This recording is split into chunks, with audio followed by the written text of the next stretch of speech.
स्वामी विवेकानंद जी ने कहा कि जिंदगी का रास्ता बना बनाया नहीं मिलता है, स्वयं को बनाना पड़ता है और जिसने जैसा रास्ता बनाया उसे वैसी ही मंजिल मिलती है।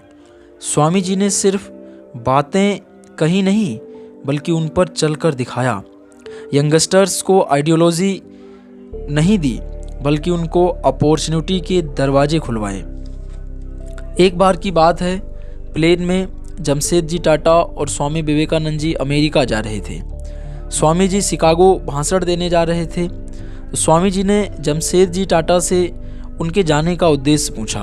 उन्होंने कहा, मैं बिजनेस आइडियाज़ को लेकर वहाँ डिस्कशन करने जा रहा हूँ। तब स्वामी विवेकानंद जी ने कहा कि क्यों ना आप इंडिया में स्टील फैक्ट्री की स्थापना करें, क्यों ना आप इंडिया में इंस्टीट्यूट ऑफ साइंस जैसी बड़ी संस्था खोलें। और जब टाटा जी वापस आए तो उन्होंने इंडिया में इंडियन इंस्टीट्यूट ऑफ साइंस की स्थापना की। ये सारा जो कुछ हुआ उसके पीछे का क्रेडिट स्वामी विवेकानंद जी के बड़े आइडियाज़ को, उनकी बड़ी सोच को जाता है, क्योंकि उन्होंने युवाओं के बारे में सोचा, युवाओं को नया रास्ता मिले, हमारे देश के युवा भी बाकी देश के युवाओं के साथ साथ डेवलप करें। स्वामी जी ने, जो कि युवाओं के लिए आदर्श हैं तथा वो हर उम्र के व्यक्ति के लिए आदर्श हैं, स्वामी जी के जो विचार हैं वो निराशा में भी आशा देते हैं। स्वामी विवेकानंद जी जीवन जीने की राह दिखाते हैं। तो हाँ दोस्तों, आज आपके लिए स्वामी विवेकानंद जी के जीवन से जुड़ी कुछ महत्वपूर्ण और प्रेरणादायक कहानियाँ लेकर के मैं आया हूँ। आप इन्हें सुनिए और कहीं ना कहीं इनको खुद से रिलेट कीजिए और अपने आप को एक राह दिखाइए और अपने आप को एक प्रेरणा दीजिए। तो पहली कहानी ये है स्वामी विवेकानंद जी का। जैसे कि हम सब जानते हैं कि उनका जो कंसंट्रेशन था, उनकी एकाग्रता थी, वो एकदम कमाल की थी।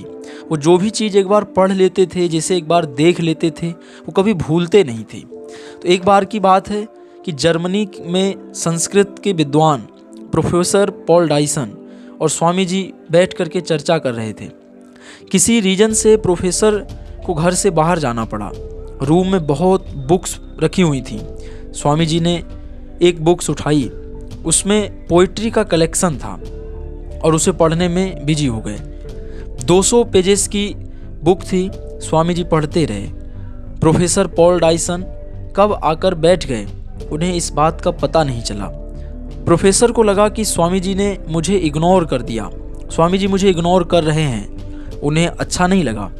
वो चुपचाप बैठे रहे, वेट करते रहे, इंतज़ार करते रहे। स्वामी जी ने पूरी बुक फिनिश की, उसे रख दिया तो देखा कि प्रोफेसर पॉल डायसन बैठे हैं। तो स्वामी जी ने माफ़ी मांगते हुए कहा कि माफ़ कीजिए, मुझे मालूम नहीं चला कि आप कब आए।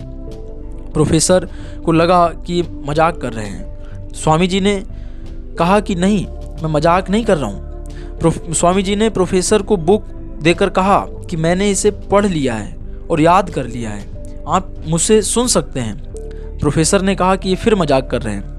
तो जब प्रोफेसर पॉल डायसन ने स्वामी विवेकानंद जी से उसमें से कुछ पूछा तो एकदम सटीक, एकदम करेक्ट तरीके से सब कुछ बता दिया। तो स्वामी विवेकानंद जी ने कहा कि ये जो मैं कुछ कर पा रहा हूँ, मैंने ये जो 200 पेज की जो किताब को मैंने आसानी से याद कर लिया, ये कंसंट्रेशन का कमाल है। इसी को बोलते हैं मेरे दोस्त पावर ऑफ कंसंट्रेशन। अगर आप अपनी पूरी ताकत को, अपने पूरे एकाग्रता को एक जगह पर फोकस करके, एक जगह पर केंद्रित करके काम नहीं करेंगे, आप कर कुछ रहे हैं, आपके दिमाग में कुछ चल रहा है, आपका मन कहीं है, आप फिजिकली प्रेजेंट हैं बट मेंटली प्रेजेंट नहीं हैं, तो ये आपको उतना बेहतर रिजल्ट नहीं दे पाएगा। ये आपको आपके लक्ष्य तक पहुंचाने में बहुत जल्दी आपकी मदद नहीं करेगा। तो इसीलिए स्वामी विवेकानंद जी का जीवन हमें ये सिखाता है कि हम जो भी करें, छोटा करें बड़ा करें, चाहे हम पढ़ाई करें, चाहे हम किसी बात को लेकर डिस्कशन करें, हम पूरी एकाग्रता के साथ उस बात पर चर्चा करें। अगर हमारी एकाग्रता बनी रहेगी तो निश्चित ही हमारा मन लगेगा और मन लगेगा तो हमें इंटरेस्ट आएगा और जिस काम को करने में हमें इंटरेस्ट आता है उस काम में हम सफल होंगे और हम जल्दी हो सकते हैं। तो ठीक है दोस्तों, दूसरी कहानी स्वामी विवेकानंद जी के जीवन की इस तरह से है कि एक बार स्वामी विवेकानंद जी को विदेश जाना पड़ा और जब वो विदेश पहुँचे और वहाँ कुछ लोग उनके विदेशी अनुयायी या उनके विदेशी मित्र जो थे वो उनसे मिलने आए, तो उन्होंने स्वामी विवेकानंद जी की तरफ हाथ बढ़ा करके कहा हेलो। स्वामी विवेकानंद जी ने उन्हें जवाब दिया और दोनों हाथ जोड़ करके कहा नमस्ते। तो जो विदेशी लोग थे उन्हें लगा कि शायद इंडिया से आए हैं इसलिए इन्हें इतनी बेहतर तरीके से अंग्रेजी नहीं आती हो, तो उन्होंने कहा स्वामी विवेकानंद जी से कि आप कैसे हैं। तब स्वामी विवेकानंद जी ने जवाब दिया कि आई एम फाइन। अब वो सब लोग एकदम कन्फ्यूजन में पड़ गए कि जब हमने हेलो कहा, ये नमस्ते बोले, हमने कहा आप कैसे हैं, ये आई एम फाइन बोले, तो इसके पीछे का की वजह क्या है। और स्वामी विवेकानंद जी कोई बेकार की बात नहीं करते थे, हर एक बात में उनके लॉजिक छुपा हुआ होता था।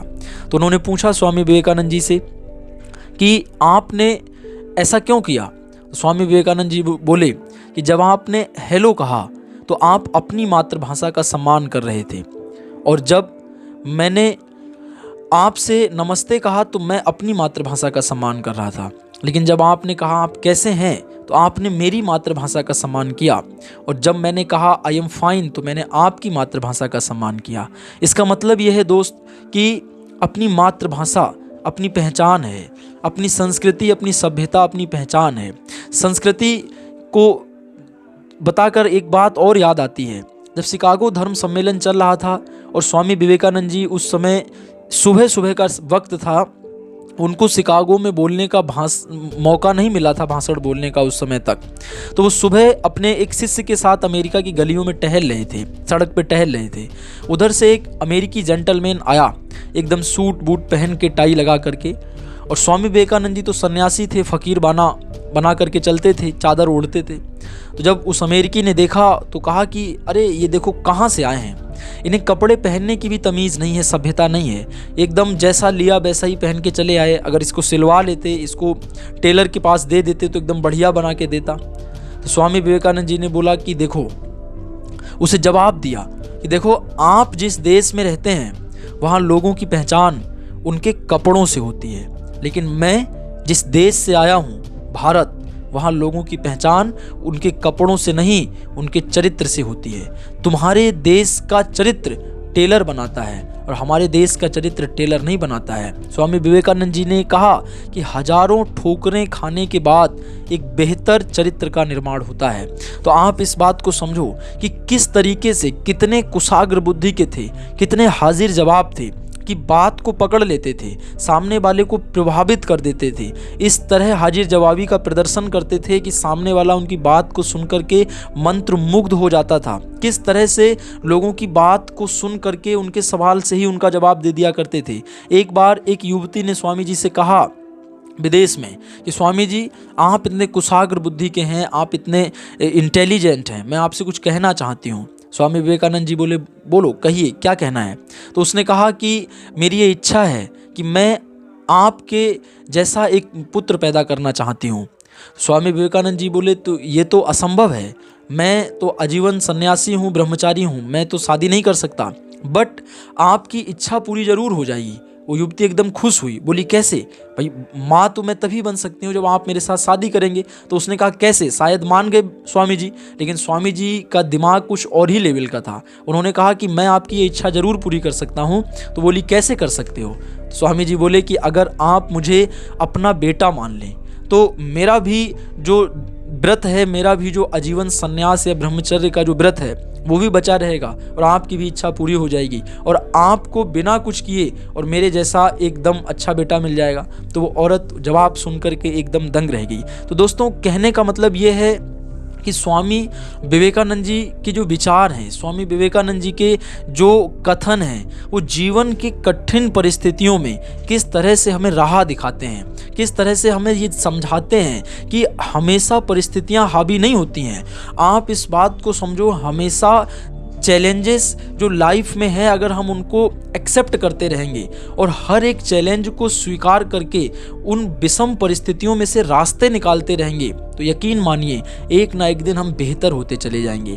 एक दिन में बेहतर हो पाना थोड़ा मुश्किल है, लेकिन अगर हम रोज़ थोड़ा थोड़ा प्रयास करेंगे तो यकीन मानिए एक दिन हम बहुत बेहतर हो जाएंगे और इतने बेहतर हो जाएंगे कि आप समझिए लोगों के बीच में, समाज में, देश में या अच्छे लोगों के बीच में नाम होगा, लोग हमारी भी बात करेंगे, तो उसके लिए थोड़ा संघर्ष करना पड़ता है, थोड़ा त्याग करना पड़ता है।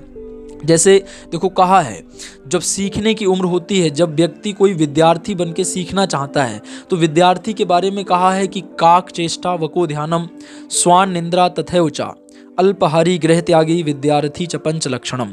तो ये जो गुण हैं, क्वालिटी हैं, ये अपने अंदर अडॉप्ट कर पाना थोड़ा मुश्किल है, क्योंकि विद्यार्थी जीवन एक तपस्वी का जीवन है, एक साधना का जीवन है। आप समझो, तपस्या करनी पड़ती है, किताबों से प्रेम करना पड़ता है, अब बुराइयों की तरफ से मन को हटाना पड़ता है। लेकिन हाँ, अगर हम इतना कर ले गए तो यकीन मानिए कि एक ना एक दिन सफलता मिलेगी और कामयाबी तक हम जरूर पहुंचेंगे। तो उम्मीद करता हूं आपको ये छोटी सी वीडियो जो हमने स्वामी विवेकानंद जी के ऊपर बनाई है ज़रूर पसंद आई होगी। तो अगर आपको ये वीडियो पसंद आई है तो आप वीडियो को लाइक कर सकते हैं और चैनल को सब्सक्राइब कर सकते हैं। तो इन्हीं शब्दों के साथ जय हिंद, वंदे मातरम।